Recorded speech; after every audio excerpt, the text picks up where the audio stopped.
Imagine stepping through a portal, leaving behind the familiar sights and sounds of the 21st century. The world you know fades away as you step into a realm where time itself bends and twists, transporting you to an era long past. The air grows warmer, filled with the scent of spices and unfamiliar flowers. It's a sensory overload, a vivid tapestry of aromas that hint at the rich and diverse culture you are about to explore.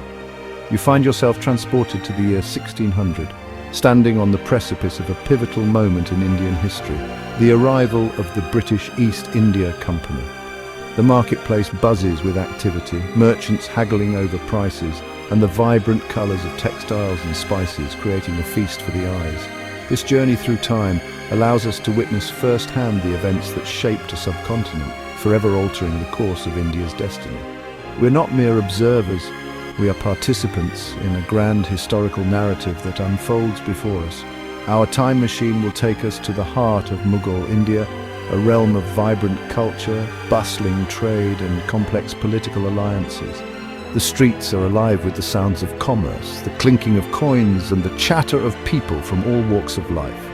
We will meet the key players in this historical drama, from emperors and merchants to soldiers and explorers. Each character has a story to tell, a role to play in the unfolding saga of a nation on the brink of transformation. We will explore the motivations behind the East India Company's arrival and the impact of their presence on Indian society. Their arrival marks the beginning of a new chapter, one that will bring both opportunity and upheaval to the land. Our journey is not just about understanding the past, it's about immersing ourselves in the lives of those who lived through these times, feeling their hopes, fears, and aspirations. It's about grappling with its complexities and considering how different choices might have led to alternate outcomes. What if certain decisions had been made differently? How would the course of history have changed? By immersing ourselves in this era, we gain a deeper appreciation for the forces that shaped modern India and the enduring legacy of colonialism. The echoes of the past resonate in the present, reminding us of the intricate tapestry of history that continues to influence our world today. This journey through time is not just a trip to the past, it's a voyage of discovery, reflection, and understanding. India, in the late 16th century, was a land of dazzling contrasts and breathtaking beauty. The vast subcontinent, with its varied landscapes, offered a rich tapestry of natural wonders. From the arid deserts of Rajasthan to the lush forests of the Western Ghats, every region had its unique charm and allure. Ruled by the mighty Mughal dynasty, the subcontinent was experiencing a golden age of art, architecture, and literature.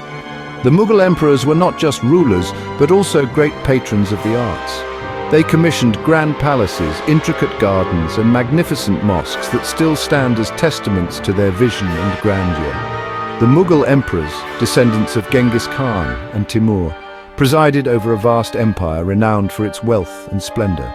Their courts were centers of opulence, where gold, jewels, and fine silks were commonplace. The emperors themselves were often depicted in portraits adorned with the finest garments and surrounded by symbols of their immense power and prosperity. From the snow-capped Himalayas in the north to the tropical shores of the south, India was a land of diverse cultures and languages. Each region had its own distinct traditions, festivals, and ways of life. The cultural mosaic of India was further enriched by the interactions and exchanges between different communities, making it a vibrant and dynamic society. The Mughal court, a fusion of Persian and Indian traditions, was a center of artistic patronage, producing exquisite miniatures, poetry, and music. The blending of these two rich cultures led to the creation of unique art forms that were both intricate and expressive. Mughal miniatures, with their detailed and colorful depictions, are still celebrated for their beauty and craftsmanship. The Taj Mahal, a testament to Mughal architectural genius, was under construction during this era, a symbol of both love and imperial power.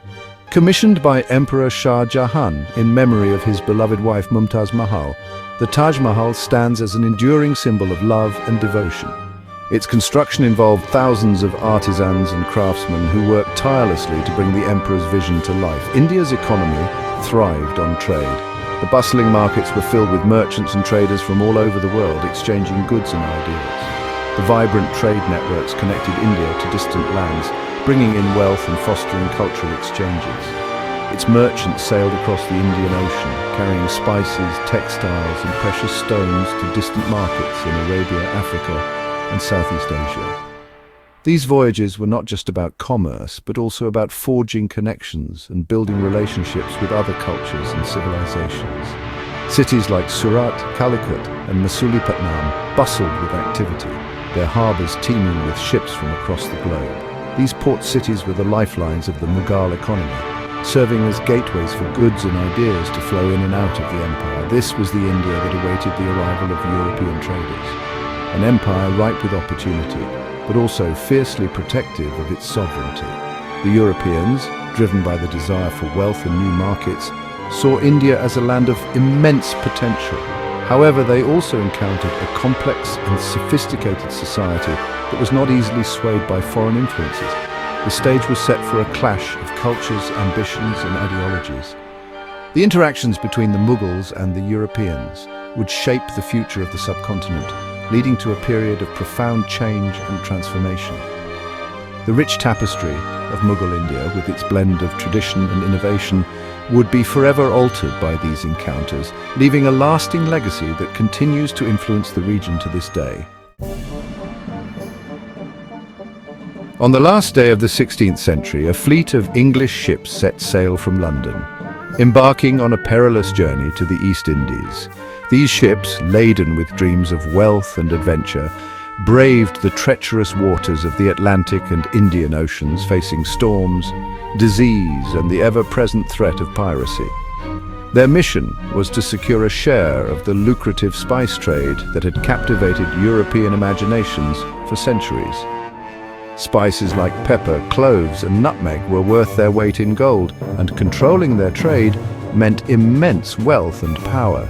The allure of these exotic goods drove men to risk everything, from their fortunes to their lives. This was the birth of the British East India Company, a commercial enterprise destined to wield unprecedented power and influence. Founded by a royal charter, the company was more than just a business. It was a symbol of England's growing ambition and reach. Its formation marked the beginning of a new era in global trade and colonial expansion. Driven by the promise of vast profits, the company's directors, a group of wealthy London merchants, invested heavily in this ambitious venture. These men, with their eyes set on the riches of the East, pooled their resources and expertise, creating a powerful consortium that would change the course of history. Their investments were not just financial, they were a testament to their belief in the potential of the East India Company.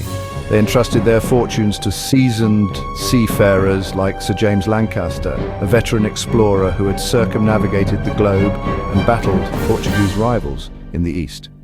His experience and knowledge of the seas were invaluable assets to the company.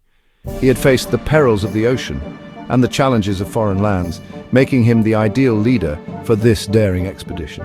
Armed with a royal charter from Queen Elizabeth I, Lancaster was granted the authority to negotiate trade agreements and establish factories, fortified trading posts, on Indian soil. This charter was not just a piece of paper. It was a symbol of the Crown's support and a mandate to expand English influence in the East. With it, he had the power to forge alliances, build settlements, and lay the foundations for what would become a vast colonial empire. The East India Company's arrival marked a turning point in Indo-European relations. The sight of English ships in Indian harbours was a harbinger of change, signalling the beginning of a new chapter in the region's history. These early encounters were filled with curiosity, suspicion, and the promise of mutual benefit. While Portuguese traders had established a presence in Goa a century earlier, their influence was limited to a few coastal enclaves. The Portuguese had laid the groundwork, but their reach was constrained by their resources and the resistance of local powers. The English arrival signaled the beginning of a new era, one that would witness the gradual expansion of British influence, culminating in the establishment of the British Raj 2 centuries later. The East India Company's methods were different. They sought not just to trade, but to dominate. Their approach was systematic, combining diplomacy, military might, and economic strategy to carve out a sphere of influence that would grow over time. The seeds of colonialism were sown in these early encounters, driven by a potent mix of economic ambition, political intrigue, and cultural misunderstanding. The interactions between European traders and local leaders were complex and often fraught with tension. These early negotiations set the stage for a long and tumultuous relationship, one that would reshape the destinies of both the Indian subcontinent and the British Empire. The arrival of the British in India was not a grand spectacle of conquest, but a gradual process of negotiation, diplomacy, and cultural exchange. After weathering storms and navigating treacherous seas, we made landfall on the western coast of India in 1602. I carried with me a letter from Queen Elizabeth I, addressed to the Mughal Emperor Akbar, seeking permission to trade in his dominion. The Mughal court, accustomed to receiving emissaries from distant lands, greeted Lancaster with a mixture of curiosity and caution. The English, with their strange customs and insatiable appetite for pepper and other spices, were an anomaly in our world. Initial encounters were marked by mutual suspicion and a lack of understanding. Despite linguistic and cultural barriers, trade flourished. The English offered silver, woolens, and other goods in exchange for India's prized spices, textiles, and indigo.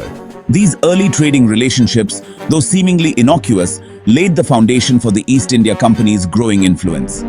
What began as a purely commercial endeavor would, over time, morph into something far more complex and consequential.